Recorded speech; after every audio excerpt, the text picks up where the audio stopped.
Así que otro de los beneficios, o otra de las consecuencias de la unidad es que la cobertura se hace ver bien. La cobertura se siente bendecida. Amén. O bendita, ¿verdad? Es como el rocío de Hermón, que desciende sobre los montes de Sión. Recuérdense que nosotros somos moradora de Sión, ¿verdad? Entonces, así es como ese. ¿Qué es el rocío según la Biblia? ¿Se recuerdan? Deuteronomio capítulo 32. Enseñanza. Dice que es la doctrina. La doctrina. Entonces, mire, ¿qué hace que nosotros vivamos en unidad? La doctrina, porque compartimos lo mismo. Entonces, si usted y yo estamos dentro de una doctrina sana, vamos a actuar sanamente y la doctrina entonces se va a expandir. Es como el rocío que llega al monte Hermón y se extiende hasta el monte Sión. Entonces dice, porque ahí mandó el Señor bendición y vida eterna. Entonces, ¿qué otra cosa? ¿Qué consecuencia? ¿Qué otra consecuencia trae la unidad de nosotros?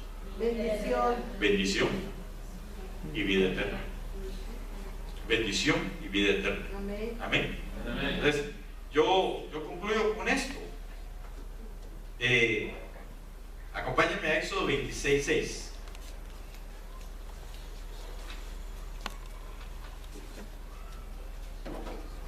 Cuando lo tenga me dice amén. Éxodo 26:6. Harás también 50 corchetes. Puede decir en los suyos ganchos, tal vez otra palabra que utilicen, ¿verdad? Harás también 50 corchetes de oro, con los cuales enlazarás las cortinas, la una con la otra.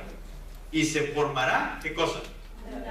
Tabernáculo. Entonces, mira, hermano, la Biblia dice que el Señor se está preparando un tabernáculo no hecho de manos. ¿Quién es parte de ese tabernáculo? Nosotros, porque la Biblia dice que somos piedras vivas del tabernáculo que el Señor se está preparando.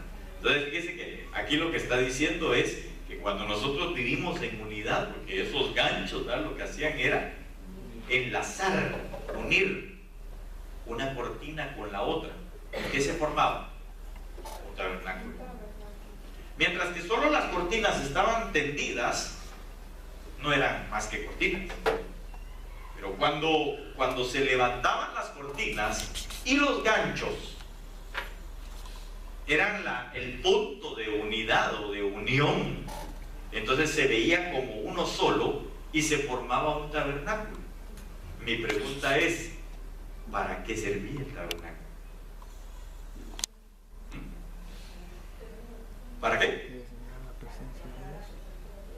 Para que ahí se manifestara la presencia del Señor. Entonces, ¿cuál es la consecuencia de la unidad? La manifestación de la presencia del Señor. Y eso lo ve entonces usted otra vez en el libro de los Hechos. Estaban unánimes juntos y descendió poder porque la gloria de Dios descendió sobre ellos. Póngase de pie en esta noche. Y mire todas las consecuencias tan maravillosas de lo que es la unidad. Entonces, yo le pido algo en el nombre de Jesús. Miren, cada uno de nosotros debe de desarrollar la función conforme el lugar donde Dios lo puso. Fíjese que si usted lee el capítulo 12 de Primera de Corintios, se va a dar cuenta que hablando de los dones, ahí dice la Biblia que el Señor dio dones, por ejemplo, de profecía, claro, dio dones también de otras naturalezas, pero me llama la atención que el Señor también dio dones de administración, por ejemplo. Hay gente que es muy buena para administrar.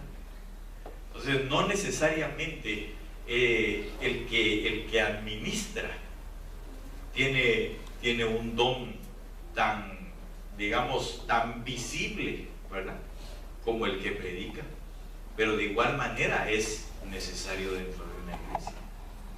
Porque una iglesia mal administrada, por muy bonito que se predique, va a tener un desorden terrible. Entonces, Dios ha puesto dones en cada uno de ustedes. Ahora, ¿qué tenemos que hacer? Desarrollarlo según el lugar donde nos corresponde, para que entonces vengan todas esas consecuencias y seamos uno solo en nuestra vida. Mire, si usted es una persona que, por ejemplo, tiene ese don del Espíritu, ¿verdad?